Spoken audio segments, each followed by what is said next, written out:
Hi everyone, it's Deb back again, and this video I have got a traveler's notebook layout that I'm doing.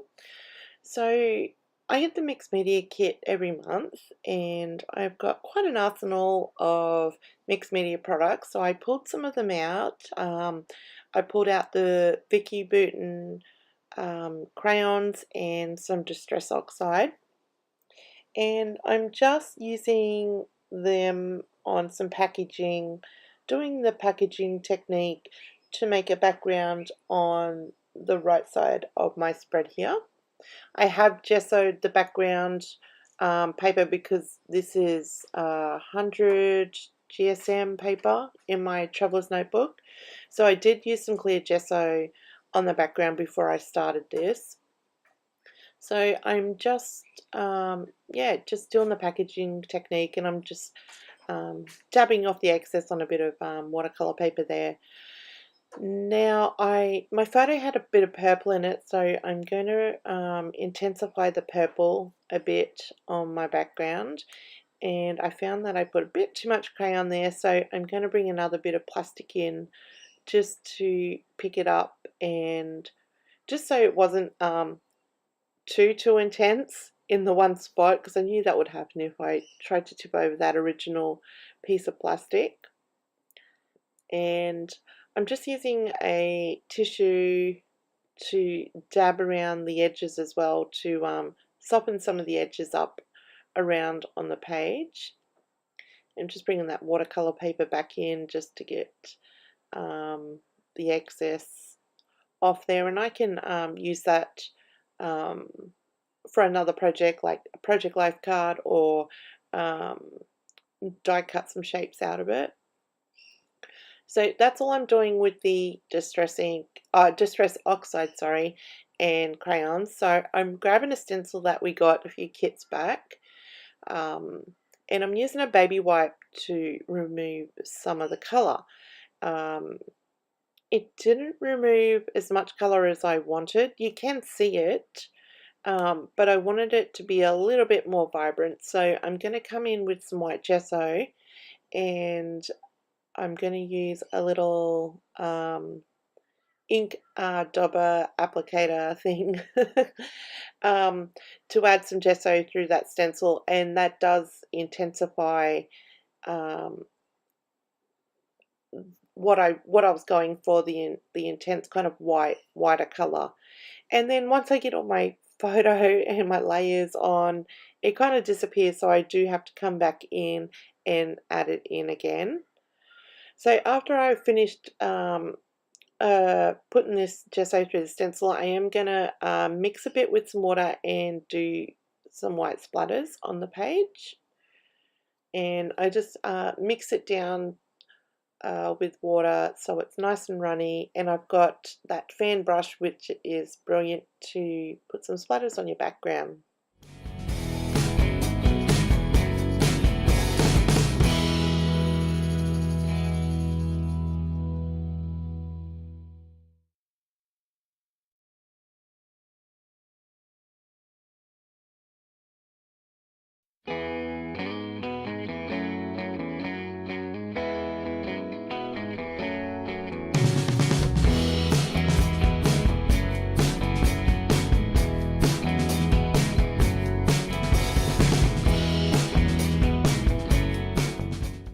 So now while that's drying, I'm going to work on my other page, and I'm going to use this pattern paper. And we got some stamps in our kits this month, so I stamped out kind of a template for myself. And originally I thought I was going to stamp the Wicked Word with an older stamp set we got last year, but then I decided to go with the thickers we got in the kits this month. And I am going to gold emboss all the words except for the Wicked Word, and that's why I made myself the little template just to see how it's going to look and kind of the position of it. And because those stickers are blue, I felt that they blended into the background of that pattern paper a bit, so it was quite easy to peel that top layer of blue off.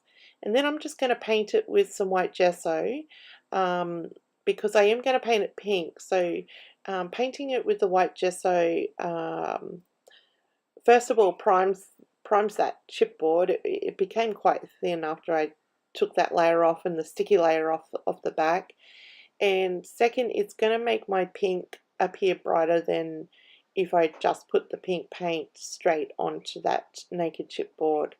And the pink paint that I'm using is actually one we got last year. So I'm going to do that. I painted 2 coats of the pink, and then I'm going to come in with some glossy accents in a fine line bottle and give it a coat of that, and it's just going to make all my letters nice and glossy, and then I'll be ready to go on to my page.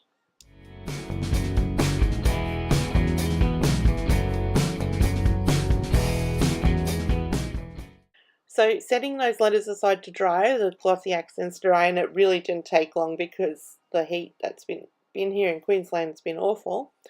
Grab the alpha stamp set that we got in the kits this month, and I'm going to start stamping out this little quote, just using some Versamark ink, and I'm going to use the gold embossing powder that we got in the kits. So just trying to measure there, and it really did help using this stamp press to stamp out the words, because some words like every has 2 E's in it, so I had to go back in, and you can see I'm having trouble there trying to see where I'd already stamped. Yeah, it just helped when you had to stamp only a certain, because there's no two E's in the stamp set, so I had to go back in and stamp, and using that stamp press really helped. So just popped my gold embossing powder on there, and I'm going to continue doing that. Work my way down, and then I'm just going to stick down that wicked word, the wicked that I painted pink. I'll stick that in there, and that will be pretty much that page done.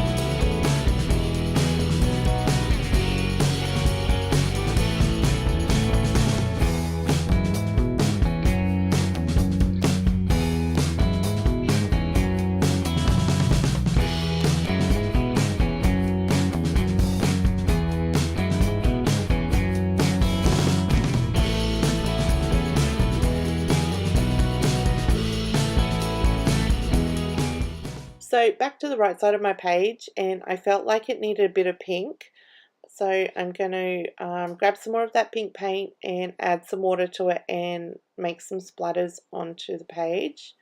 I do come in with some gold, we got some gold spray, Kaiser spray. What was it, the end of last year maybe? Yeah, I can't remember.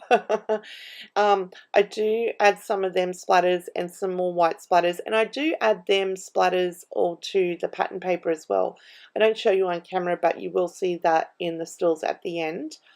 Just adding some layers behind my photo. I am going to bring some of that blue pattern paper over to this side, as well as some pink and purple and some vellum. And then I did grab some exclusive die cuts that we got in the kits, and at the time I didn't realize it, but I added beautiful twice, but that's all good. So I added them. I added some chipboard sticker stars from the sticker sheet, and yeah, and then I came in with the gold mist and splattered that all over both pages, as well as the white and pink. And what did I end it? Oh, those tiny little sequin little confetti things that we got. We had these teeny tiny stars in there. I don't show you me sticking them down onto the page because they were so tiny. I had to get right up close to stick them down. But you'll see them in the stills at the end, and I do slow down the footage and show it all at the end too. So yeah, really happy with the way this turned out, and I'm really happy that this is actually the last spread in this Traveller's Notebook, and I'm actually finished a Traveller's Notebook. Oh, I did add a doily and a label, and I did add some journaling to that label off camera. But yeah, that's pretty much it. I hope you guys enjoyed, and I hope you are enjoying the February kits. And what else is going to say? Oh, don't forget to check out Kitaholics. All the links will be below. Share this video, thumbs up, or leave a comment. Would love to hear from you guys. And I will catch you all in the next one. Bye.